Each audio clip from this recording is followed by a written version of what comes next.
We are back to the vacation. We go to Tasmania, starting in Hobart and then going down to Port Arthur. The historic site Penitentiary. from a long time ago. Where they'd ship in inmates to serve out their term or to actually die. A lot of deaths back then. But it was a big penitentiary. There was a working penitentiary.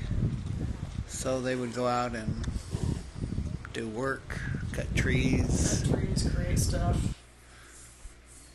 And that was a while ago.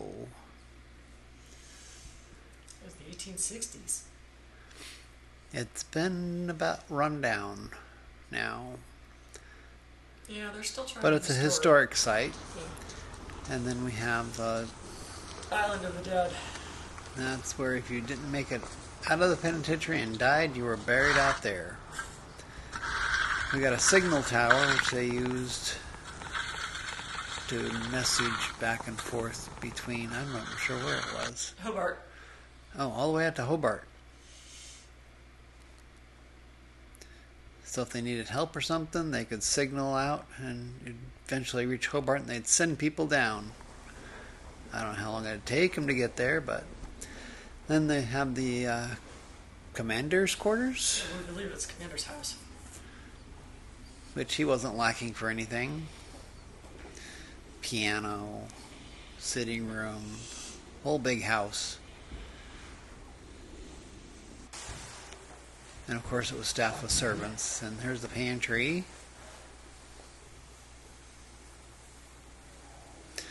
So the inmates were on rations, and I don't think he was.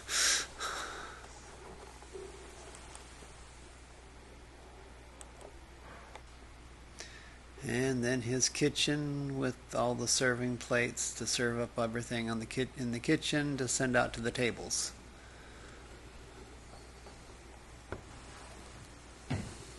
Not a very big kitchen, really.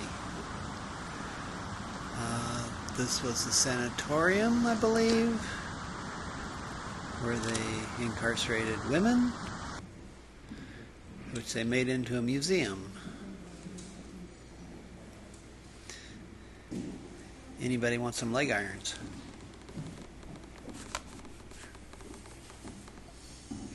And then we got the little parrots out there everywhere. Exotic bird for us here in the States, but down there they were everywhere. And then off we go and we stop at the Remarkable Caves. So this basically, the ocean carved a channel through the rock to form a little beach. And you actually have to walk down steps and stuff to get to here. It was not an easy thing to actually get down to. But there's the ocean out there.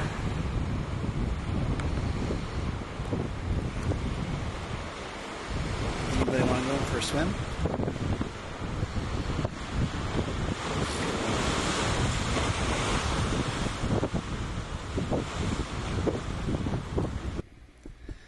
And then we hit the Tasmanian Devil Unzu, which was a sanctuary for...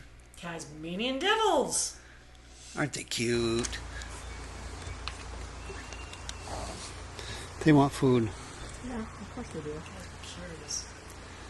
Don't think you want to stick your hand in there.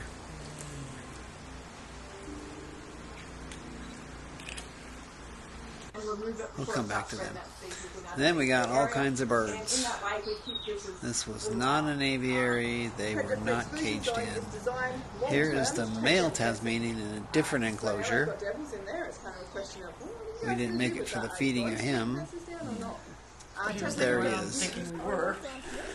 And there's the birds. We got to hand feed some birds. It's not an aviary, it's just these are the birds. They know they can come and go as they like. They know when dinner is fed, is served. Lunch, dinner, whatever, they just come perch on your hand and eat. And why not? It's style free of food. living. So they wondered, It's why easy were we doing pickings. this? Why are we forcing these animals to be here? They got rid of the cages, they made nice open spaces for things like our devils and our kangaroos, and they started to interact with our wild animals and release all those birds from those aviaries. So we use certain tactics. Alright, do you want And more there's other things birds for the that come in. Too scary? One naughty one that bit my finger. The young one.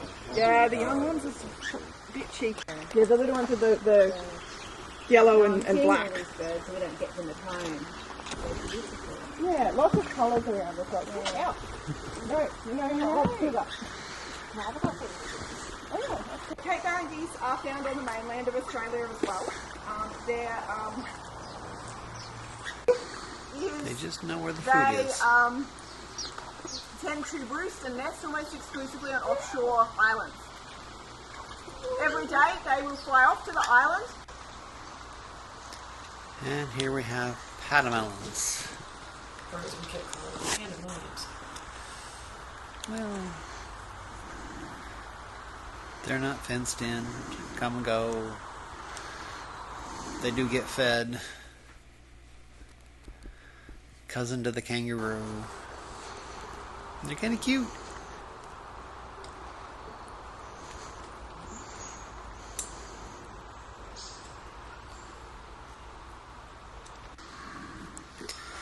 And then there was the forest kangaroo, which is smaller than the other ones. The reds and the grays. And we could feed these guys too. But Mom! Be good.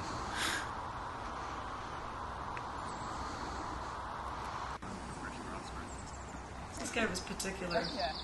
He liked everything I was feeding him except the carrots.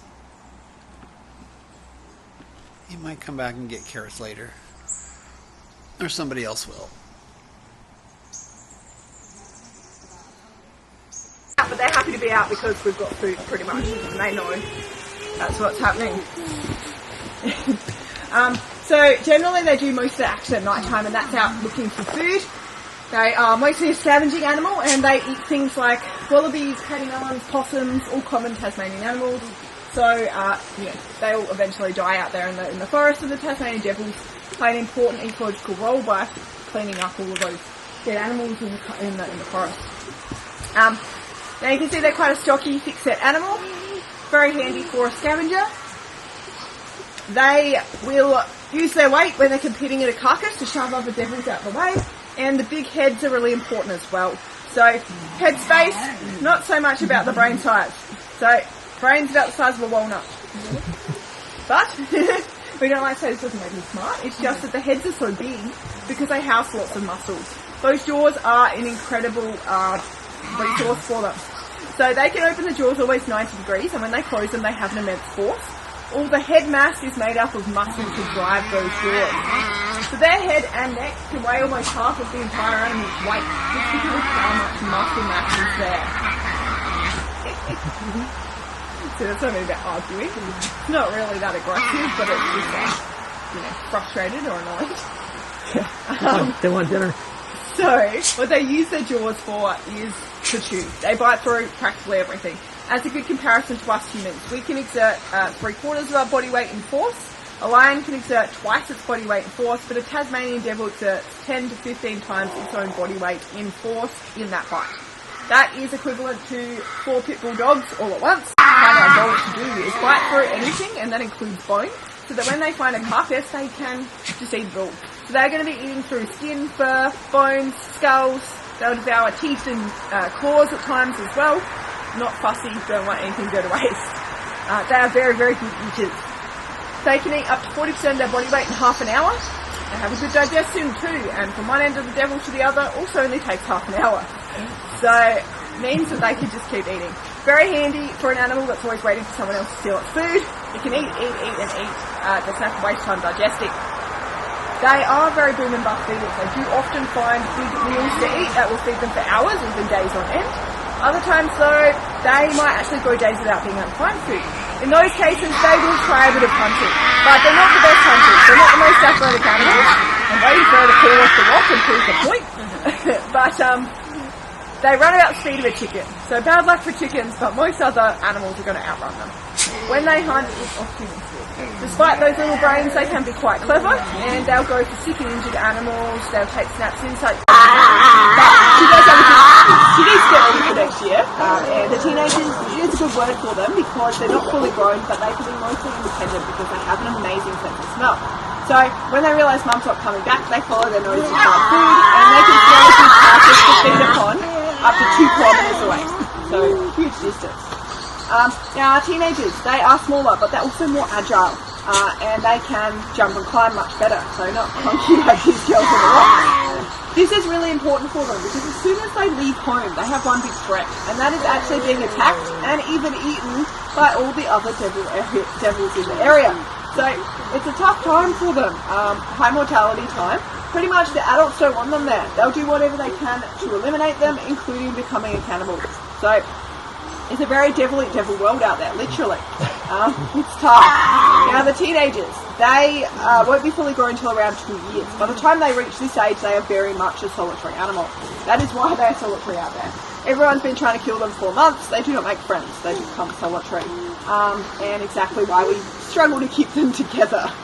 They have that little instinct to hate each other. That's how they manage to survive out there. Now, 2 years, bones in their backs actually fuse together over time, which makes them tougher and stronger. Now, you probably noticed I didn't see me throw that. Devil eyesight, not their best feature. They see a bit better in the dark, but they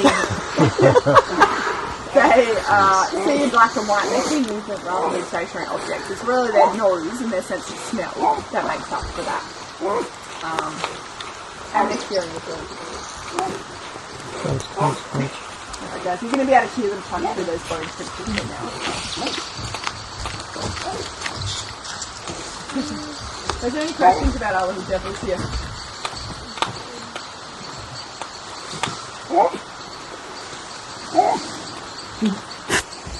Good stuff, huh? So you can hear them.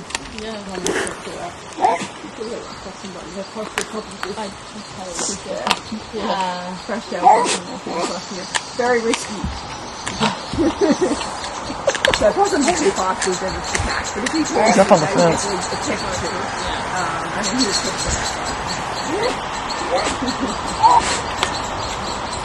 So what was that on the fence? brush-tailed possum. That's a possum, okay. It's this here. Large devils and rejects occasionally as well. I don't know why they're rejected, but for some reason. But most of our devils are like mixed breeding devils. They've done their part for their different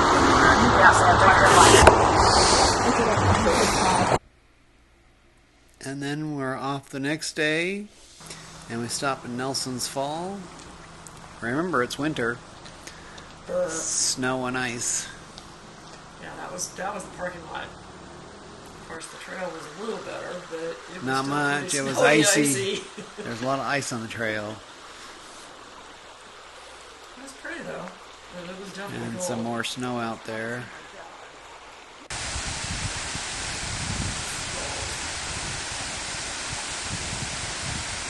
And you didn't want to go and play in them either for some reason. It was a little chilly. So,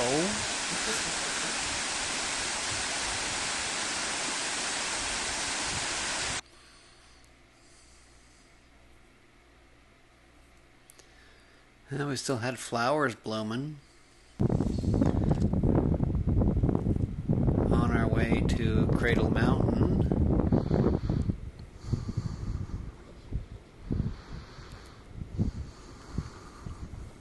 Out there somewhere might be, just might be, a Tasmanian tiger, though they say they're extinct. And this was an artist sculpture celebrating. It was like it's celebrating the demise to me. But once in a while, somebody gets a video or something of a one at night, and it's grainy and shaky, and they can't prove it. And off to Cradle Mountain we go. Now here is the Cradle Mountain Park. We are going to be going out to the kitchen hut way up there. Via Marion's Lookout. Through the overland track. Overland track. Here's the falls at Crater Lake. And you can see the snow and ice. There is Crater Lake. We get some elevation, of course. And there is Dove Lake on the other side. Marion's Lookout. That's what we're actually looking out from. Not an easy place to get up to. We didn't actually get any video of the kitchen hut. These are wombats. The kitchen hut was out a long ways, about 6 miles, over snow and ice, so it was not an easy trek. Wombats.